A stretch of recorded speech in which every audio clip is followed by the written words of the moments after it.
فرزند زہرا یہ حالات برے ہیں۔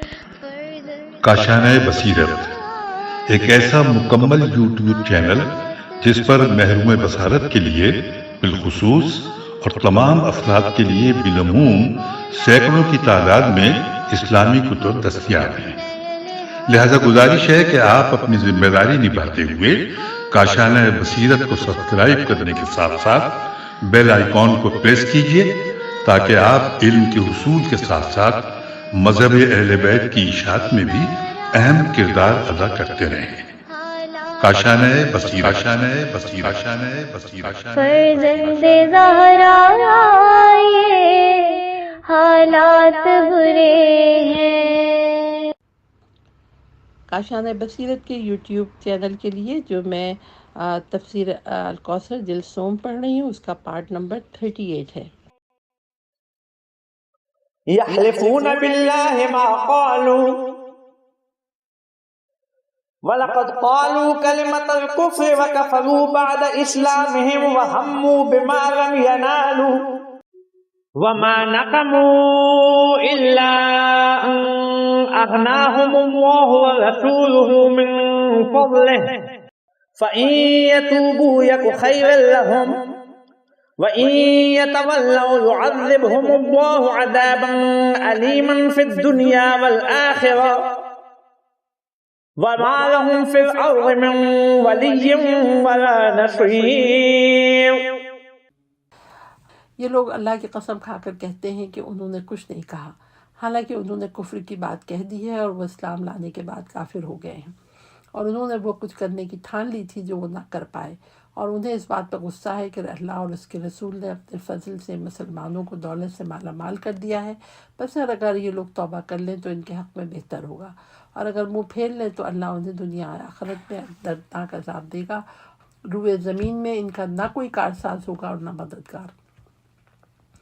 تفسیر آیات نمبر 1۔ وَلَقَدْ قَالُوا كَلِمَةَ الْكُفْرِ، جو کفر یہ لوگ سینوں میں چھپائے رکھتے ہیں اس کا اظہار ہو گیا، اور کفر کا اقرار کر لیا جس کی وجہ سے یہ لوگ ظاہراً بھی کافر ہو گئے۔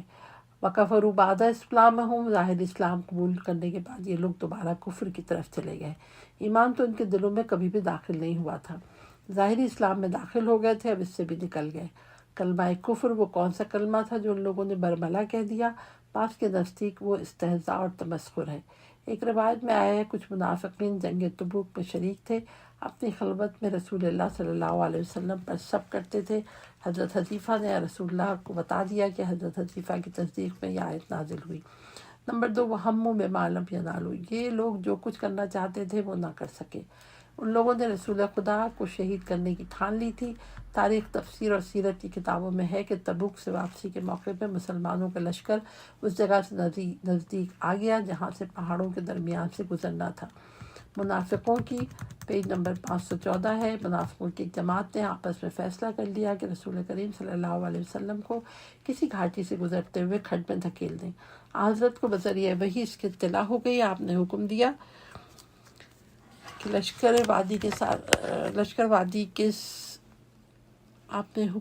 کہ لشکر وادی کے سامنے سے راستے سے نکل جائے، اور آپ خود صرف حضرت عمار بن یاسر اور حضرت حذیفہ بن یمانی کو ساتھ لے کر گھاٹی کے راستے چل دیے۔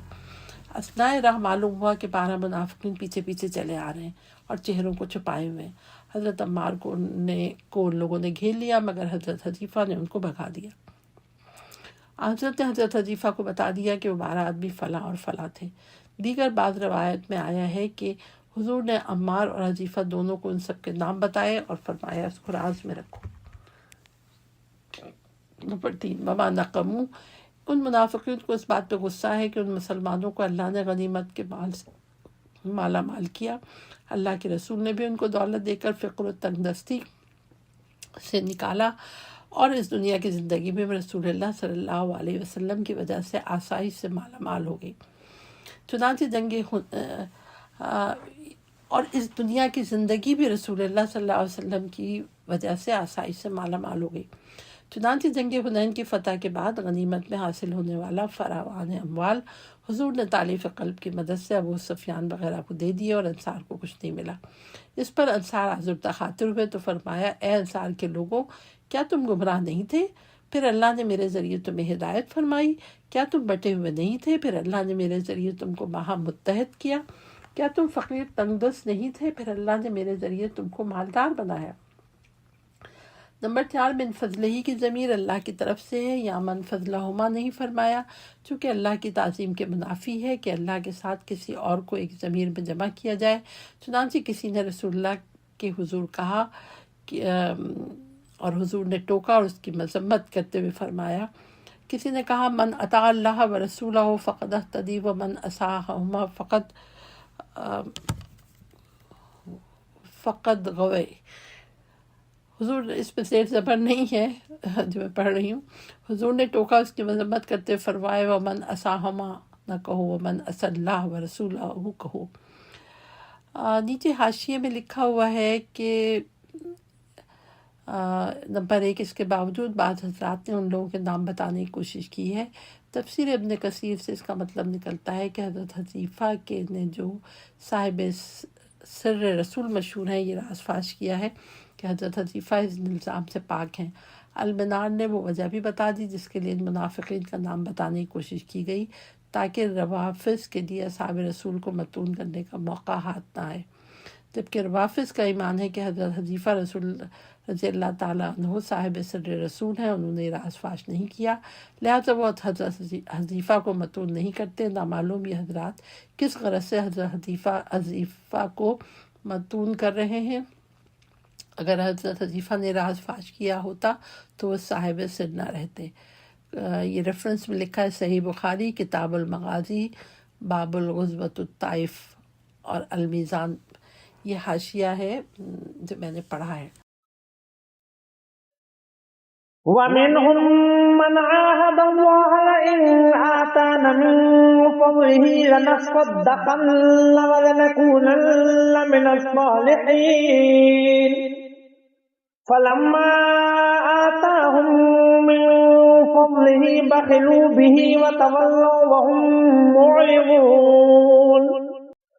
اور ان میں سے کچھ ایسے بھی ہیں جنہوں نے اللہ سے عہد کر رکھا تھا کہ اگر اللہ نے ہمیں اپنے فضل سے نوازا تو ہم ضرور خیرات کیا کریں گے اور ضرور نیک لوگوں میں سے ہو جائیں گے، لیکن جب اللہ نے انہیں اپنے فضل سے نوازا تو وہ اس میں سے بخل کرنے لگے اور عہد سے روگردانی کرتے ہوئے پھر گئے۔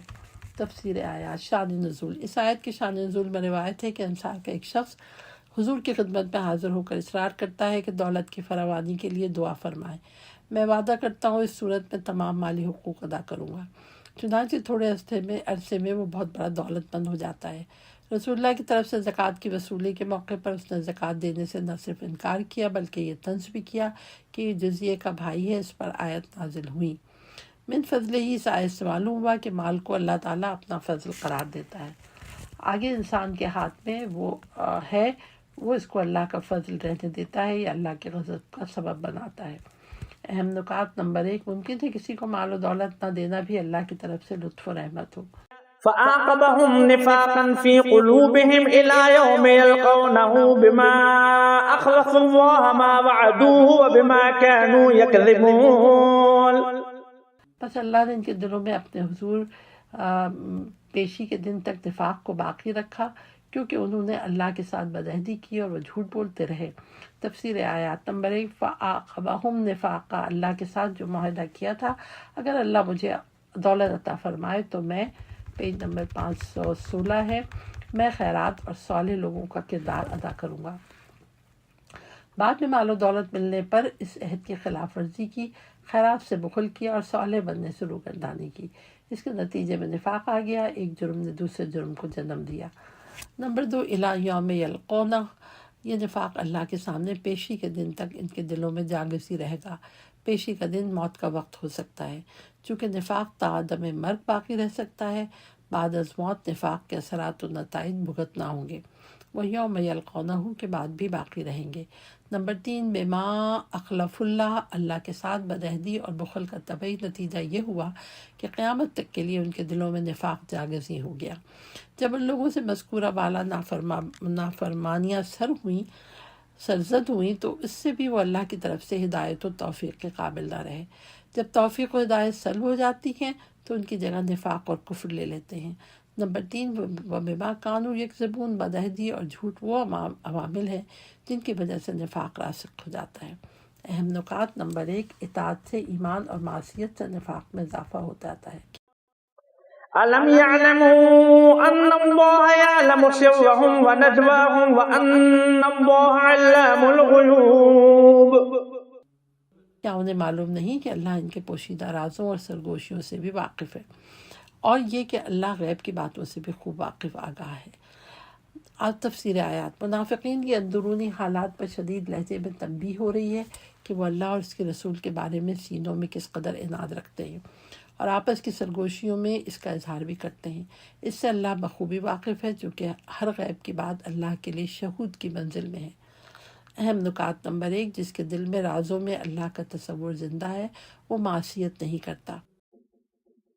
الذين يلمزون المتطوعين من المؤمنين في الصدقات والذين لا يجدون إلا جهدهم فيسخرون منهم سخر الله منهم ولهم عذاب أليم۔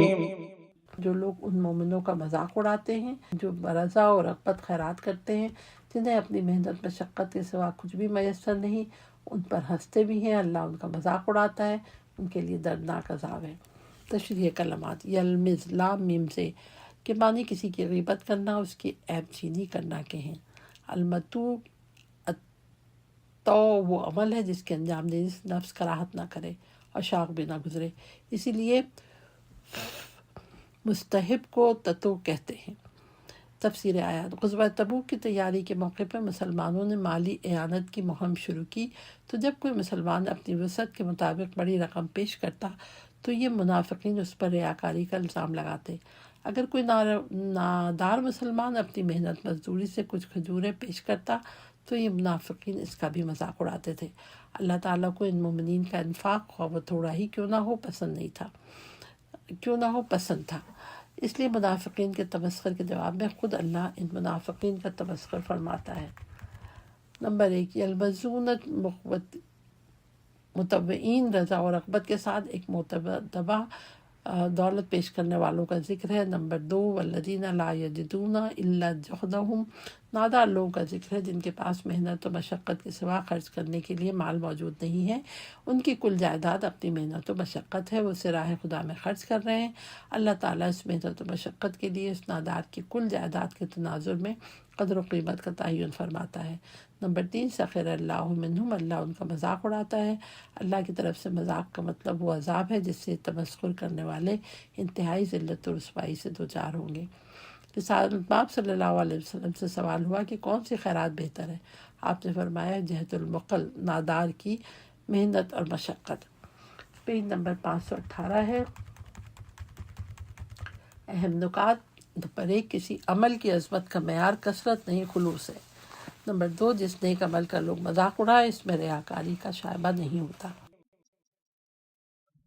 استغفر لهم او لا تستغفر لهم ان تستغفر لهم 70 مرة فلن يغفر الله لهم ذلك بأنهم كفروا بالله ورسوله والله لا يهدي القوم الفاسقين۔ اے رسول، آپ ایسے لوگوں کے لیے مغفرت کی دعا کریں یا دعا نہ کریں مساوی ہے۔ اگر 70 بار بھی آپ ان کے لیے مغفرت طلب کریں گے تو بھی اللہ انہیں معاف نہیں کرے گا، اس لیے کہ انہوں نے اللہ اور اس کے رسول کے ساتھ کفر کیا ہے اور اللہ فاسقین کو ہدایت نہیں دیتا ہے۔ تفسیر آیات میں لکھا ہے کہ استغفر لہم، اے رسول ان کے لیے استغفار کریں یا نہ کریں اللہ انہیں معاف نہیں کرے گا۔ جب یہ لوگ بدتر جرم جو کفر اور فسق سے عبارت ہے کہ ارتکاب میں مشغول ہیں، عین اس وقت ان کے لیے درگزر اور معافی کا سوال ہی پیدا نہیں ہوتا۔ اس بات کے ناممکن اور نامعقول ہونے کی اشارہ فرماتے ہوئے فرمایا ان تستغفر لہم، اے رسول خواہ بنفس نفیس ان کے لیے 70 بار بھی مغفرت کریں پھر بھی یہ لوگ قابل عفو درگزر نہیں ہیں، کیونکہ ان کی طرف سے جرم ہنوز جاری ہے۔ نمبر 3، 70 مرہ، 70 سے کثرت مراد ہے، حد بندی نہیں۔ خلاصہ یہ ہے کہ جرم جاری ہے اس وقت ان کے لیے خود رسول استغفار کریں یا نہ کریں، ایک بار کریں یا بار بار کریں، ہر صورت میں استغفار بے سود ہے۔ حدیث میں آیا ہے اگر مجھے علم ہو جائے کہ 70 سے ایک بار زیادہ کرنے پر ان کو معافی مل جائے گی تو میں یہ کام کر دیتا۔ 4 ذالک بانہم کفروا، عدم فائدہ کی وجہ یہ ہے کہ یہ لوگ اپنے کفر پر قائم ہیں اور فسق و فجور پر بھی اڑے ہوئے ہیں، اس وجہ سے وہ معافی کے قابل ہیں اور نہ ہدایت کے۔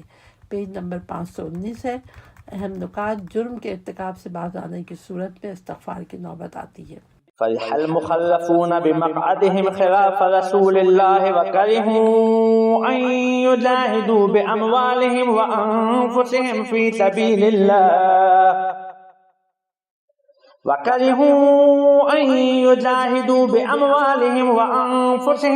سبيل الله وقالوا لا تنفروا في الحر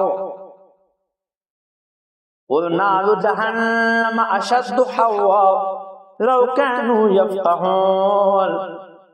غزوہ تبوک میں پیچھے رہ جانے والے رسول اللہ کا ساتھ دیے بغیر بیٹھے رہنے پہ خوش ہیں۔ انہوں نے اپنے اموال اور اپنی جانوں کے ساتھ راہ خدا میں جہاد کرنے کو ناپسند کیا اور کہنے لگے اس گرمی میں مت نکلو، کہہ دیجئے جہنم کی آتش کہیں زیادہ گرم ہے، کاش وہ سمجھ پاتے۔ تفسیر آیات۔ نمبر 1، فرح المخلفون، سفر تبوک کے دوران نازل ہونے والی اس آیت میں ان منافقین کا ذکر ہے جو مختلف عذر تراش کر کے پیچھے رہ گئے۔ وہ اپنے اس عمل پر خوش تھے، ترک جہاد پر خوش تھے، رسول اللہ کا ساتھ نہ دینے کے فیصلے کو صائب قرار دے رہے تھے۔ ایمان کی فراست سے محروم لوگ اپنے فیصلوں کے وقتی نتائج دیکھ کر خوش ہو جاتے ہیں اور ابدی نصیحت اور دائمی رسوائی کے دور رس نتائج سے بے خبر ہو کر اپنی صائب نظری پہ ناز کرتے ہیں اور دوسروں کا مذاق اڑاتے ہیں۔ نمبر 2، وَكَرِهُوا أَن يُجَاهِدُوا، راہ خدا میں جہاد سے کراہت کرتے ہیں، چونکہ وہ جہاد کی روح سے ناواقف ہوتے ہیں اس لیے اس کو بیوقوفی سمجھتے ہیں۔ نمبر 3، قَالُوا لَا تَنْفِرُوا فِي الْحَرِّ، کہتے ہیں اس گرمی میں مت نکلو، مقصد کا ادراک نہ ہو تو معمولی رکاوٹ ان کے لیے عذر بن جاتی ہے۔ اس شدید حرارت میں دور و دراز سفر کر کے سلطنت روم جیسی بڑی طاقت سے ٹکر لینا بیوقوفی ہے۔ اللہ تعالیٰ ایسے لوگوں کا مذاق اڑاتا ہے۔ حقیقت پر مبنی مذاق کے دھوپ کی تپش سے فرار ہو کر یہ نافہم لوگ آتش جہنم میں جا گرے۔ اہم نکات۔ نمبر 1، باعزت مشقت پر ذلت کی آسائش کو ترجیح دینے والے رسوا ہوتے ہیں۔ فَلْيَضْحَكُوا قَلِيلًا وَلْيَبْكُوا كَثِيرًا جَزَاءً بِمَا كَانُوا يَكْسِبُونَ۔ انہیں چاہیے کم ہنسا کریں اور زیادہ رویا کریں، یہ ان کے اعمال کا بدلہ ہے جو وہ کرتے رہے ہیں۔ تفسیر آیات۔ فَلْيَضْحَكُوا قَلِيلًا، اس فضیحت و رسوائی کے بعد اس دنیا کی زندگی میں بھی ان منافقوں کو خوشی نصیب نہ ہوگی۔ ان لوگوں نے رسول کا ساتھ چھوڑ دیا، جو خوشیاں منائی گئی تھیں ان کی پاداش میں وہ رویا کریں گے، وہ دن کی خوشی کی پاداش میں تعزیز رونا ہوگا، 2 دن کی خوشی کی پاداش میں تعزیز رونا ہوگا۔ یہ فرمان کہ کم ہنسا کریں اور روئیں زیادہ ایک دستور عام اور کلی حکم نہیں ہے، بلکہ یہ بات ان لوگوں کے ساتھ مخصوص ہے جنہوں نے رسول صلی اللہ علیہ وسلم کا ساتھ چھوڑا اور منافقت کا ارتکاب کیا۔ اگرچہ مومن کو خوف خدا میں زیادہ رونا اور ہنسی مذاق کم کرنا چاہیے، لیکن یہ آیت اس قسم کے رونے اور ہنسنے کے بیان میں نہیں ہے۔ آیت منافقین کے جرائم کی سزا کے ذکر میں ہے۔ حدیث میں آیا ہے کہ زیادہ ہنسنے سے آبرو جاتی ہے۔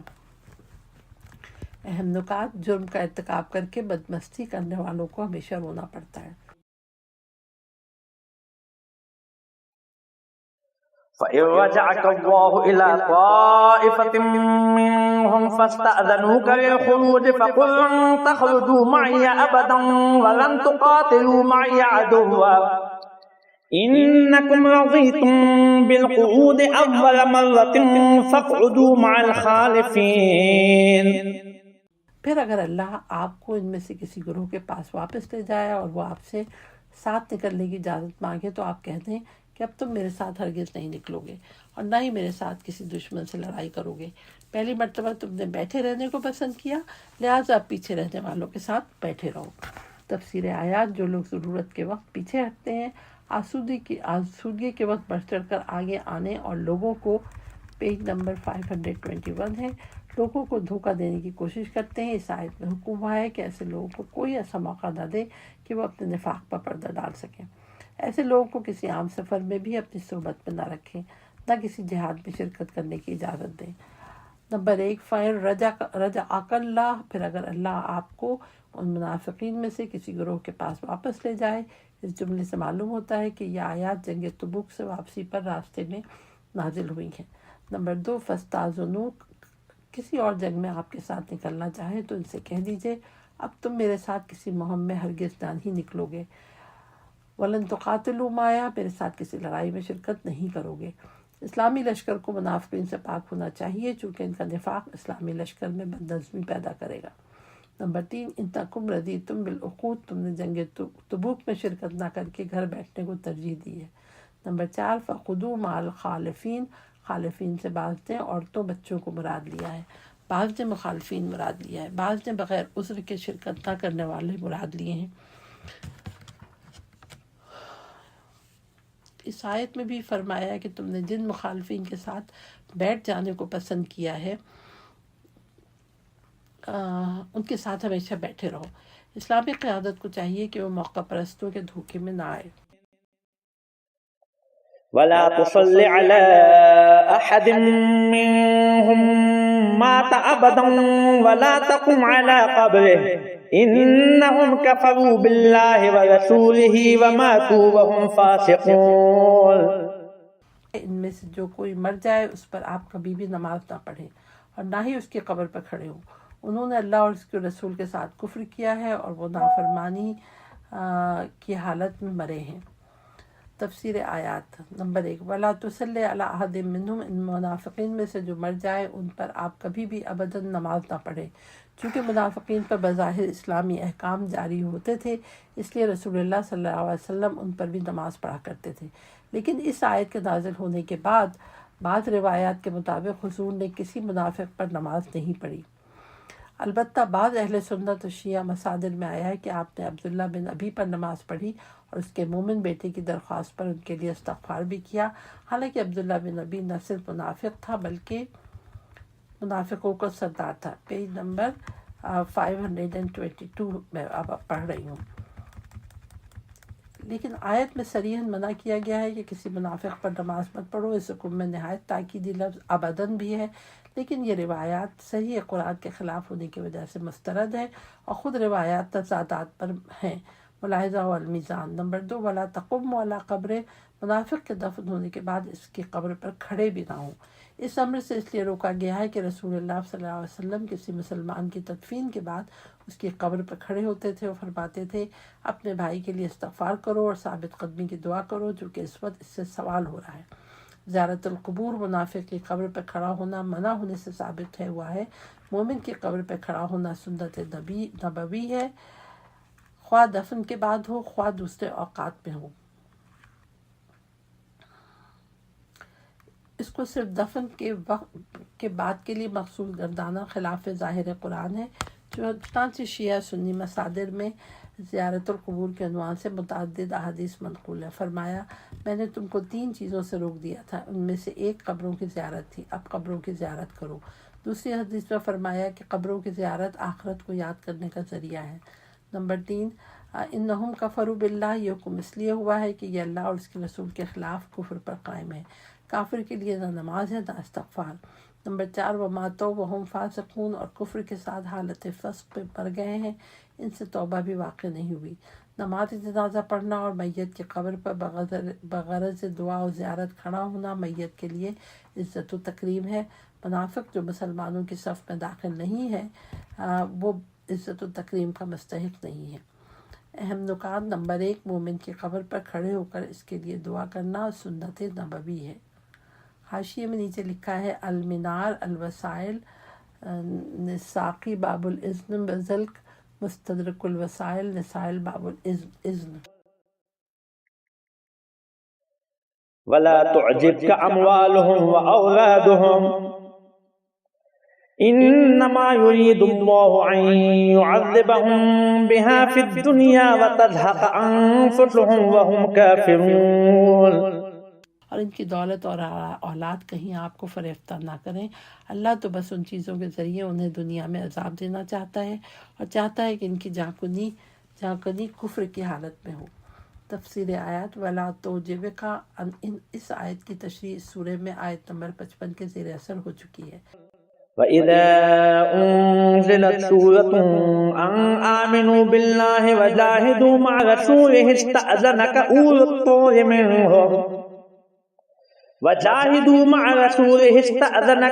الطَّوْلِ مِنْهُمْ وَقَالُوا ذَرْنَا نَكُنْ مَعَ الْقَاعِدِينَ۔ جب کوئی ایسی صورت نازل ہوتی ہے جس میں کہا جاتا ہے کہ تم اللہ پہ ایمان لاؤ اور اس کے رسول کی معیت میں جہاد کرو، تو ان منافقین میں سے دولت مند افراد آپ سے اجازت طلب کرتے ہیں اور کہتے ہیں ہمیں چھوڑ جائیں، ہم بیٹھنے والوں کے ساتھ بیٹھے رہیں گے۔ تشریح کلمات: الطول فضل و احسان کے معنی میں استعمال ہوتا ہے اور دولت مند اور خوشحال طبقہ مراد لیا جاتا ہے۔ تفسیر آیات: وَإِذَا أُنزِلَتْ سورۃ اذا کے لفظ سے تکرار معنی سمجھے جاتے ہیں کہ یہ واقعہ کئی بار بلکہ ہر بار پیش آیا کہ جب بھی ایمان باللہ اور رسول کے ساتھ جہاد کا حکم آیا تو منافقین میں سے صاحب ثروت نے ہمیشہ جنگ میں شرکت نہ کرنے کی اجازت مانگی۔ سورتن سے مراد یہاں جز سورہ ہے، جیسا کہ قرآن کا اطلاق جز اور کل پر ہوتا ہے۔ نمبر 2، وَقَالُوا ذَرْنَا نَكُن مَّعَ الْقَاعِدِينَ، اور یہ درخواست کی کہ ہم کو بھی گھر بیٹھے رہنے والے بچوں، معذوروں اور عورتوں کے ساتھ رہنے دو۔ رضوا بأن يكونوا مع الخوالف وطبع على قلوبهم فهم لا يفقهون۔